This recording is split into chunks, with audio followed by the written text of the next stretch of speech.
Bonjour, bonsoir, cela dépend de l'heure à laquelle vous nous écoutez. Ici, Initiative Santé.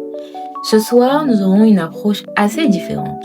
Nous n'aurons pas de définition introductive ou même de rubrique historique, mais plutôt un texte explicatif.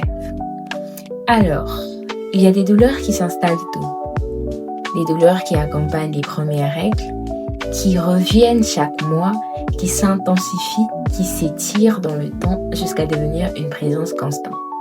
Des douleurs que l'on banalise, des douleurs que l'on minimise, des douleurs que l'on attribue à un cycle difficile, à une sensibilité, à une nature fragile. Et pourtant, derrière ces douleurs, il y a une maladie réelle, chronique et complexe. L'endométriose. Aujourd'hui, comme dans nos épisodes sur le fibrome et les kystes, nous allons comprendre ce qui se passe dans le corps. Comprendre pourquoi cette maladie reste si longtemps silencieuse. Parce que comprendre, c'est déjà commencer à soulager. Premièrement, comprendre l'endométriose. L'endométriose, c'est la présence de tissus semblables à l'endomètre, le tissu qui tapisse normalement l'intérieur de l'utérus, dans les endroits où il ne devrait jamais être.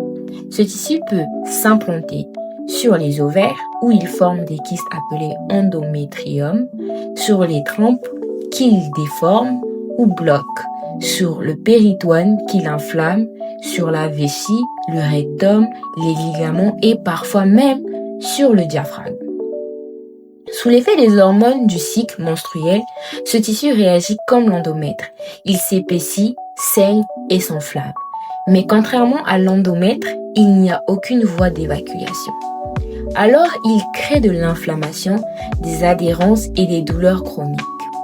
Premièrement, ce que l'on ignore souvent.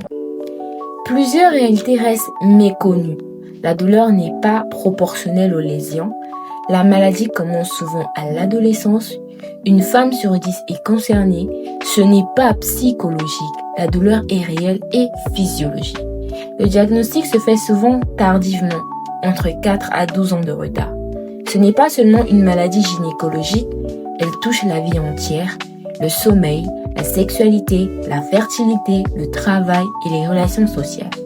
Comme pour le fibrome et les kystes, l'endométriose est une maladie qui dépasse largement le cadre de l'utérus. Pour le diagnostic, il repose sur l'interrogatoire clinique, l'échographie pelvienne ou endovaginale, l'IRM pelvienne et parfois une coloscopie.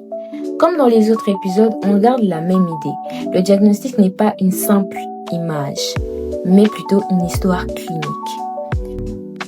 Concernant les traitements, il n'existe pas de guérison définitive, mais plusieurs approches permettant de soulager l'endométriose.